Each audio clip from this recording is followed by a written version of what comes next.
I'm kind of a dork when it comes to weapons. Oh wow, me too. Which is how I know that some designs are ludicrous bollocks.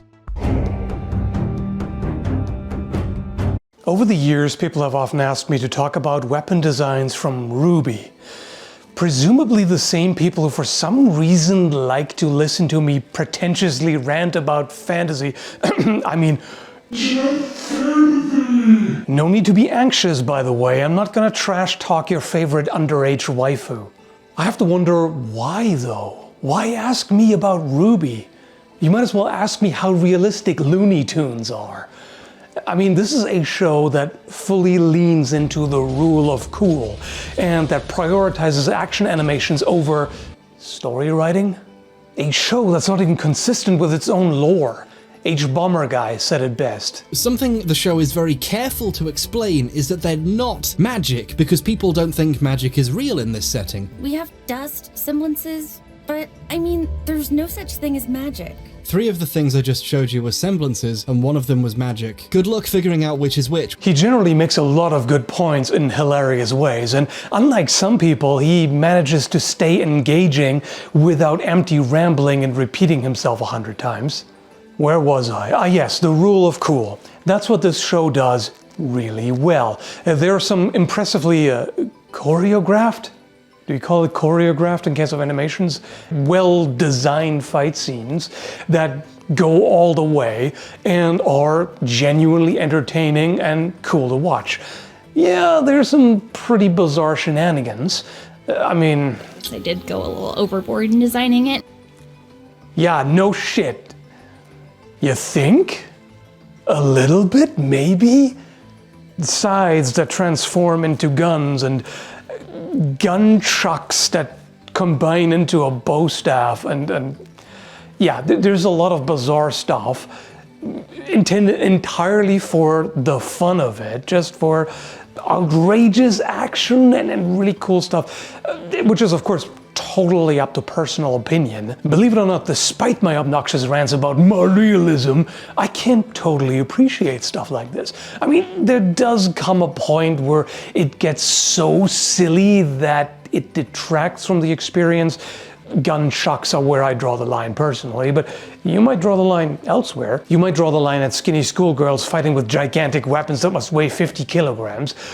Some of you might draw the line at skinny schoolgirls fighting. Either way, it's all fun and games until someone's transforming weapon pinches their fingers or has a mechanical malfunction in the middle of the process and stays stuck halfway along the transformation. The really funny thing is that all of this stuff is supposed to be just tech. No such thing as magic. Including a minigun somehow folding and clipping out of a little box that there's no way its volume would fit into. But it's not magic. No, no, no, no. This is all just mechanical. It's all just tech. Because magic doesn't even exist, apparently. No such thing as magic. Nanomachine, son. Ironically, of all these outrageous designs, the practically dumbest one by far that I randomly stumble upon could actually be made in real life. Remember how I said that I'm not going to trash talk your favorite underage waifu? I highly doubt many viewers beat their meat to Peter Port. I mean, I could be wrong. The internet is a strange and scary place.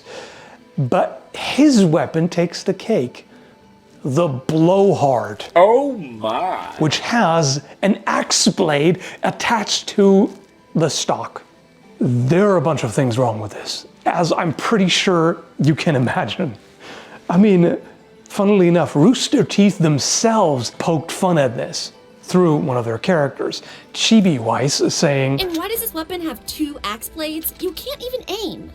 Yeah, there is absolutely no way to look down the sights with this axe blade in the way. I mean, I don't know why this guy is even pretending to aim. He clearly can't see shit anyway. And some might say, well, it's a blunderbuss. You don't have to aim with it anyway. Well, contrary to movie stereotypes, shotguns don't actually blow their load everywhere, unlike some of you if touched by an attractive girl. Just kidding, that doesn't happen. Being touched by an attractive girl, I mean, Anyway, so this abomination is the definition of self-defeating. Even just trying to shoulder it, I'm likely to slice my own armpit or jam it in my face or whatever. But even if I'm really careful and awkwardly shoulder it, so I can push it into the upper arm, which is a common beginner's mistake, by the way, when shooting high recoil firearms. That'll give you some pretty nasty bruises, and it's not a very stable shooting position. But this is the only way you could do it, and even then, have fun with the sharp edge while the gun is recoiling and, you know, slicing your cheek open. That sounds like a really good idea. It's even funnier when you look at how he's holding it. He's literally wrapping his fingers around the sharp edge of the axe. And how could he not? There's not enough space for his fingers elsewhere. And then when Mr. Port wants to use the axe end and, you know, keep swiping himself with the muzzle, thereby violating one of the basic rules of firearm safety, but whatever. It's even more awkward with this kind of design because it's a blunderbuss. So the barrel flares a lot toward the end, which means you can't even grip it all the way at the end. Like, he can only grip it between the start of where it flares and the trigger guard. So that's not great. You want to keep the hands further apart so you have more control over the weapon, especially when it's this clunky. By the way, there are some pretty fantasy-looking combination weapons in real-life history, which I've made a video about before, link down below if you haven't seen it. And they're being a little bit more sensical about this by putting the blade in the front. And this makes a lot more practical sense. You can actually aim and operate the firearm normally without endangering yourself, you know, while slicing your cheek off and whatnot. And you can use it in melee without even changing your grip. So you can fire, and as soon as they come too close, you're immediately ready to use this sucker as a melee weapon. Personally, I would prefer to have a bayonet rather than an axe blade, but things like this existed in history, and yeah, it's workable.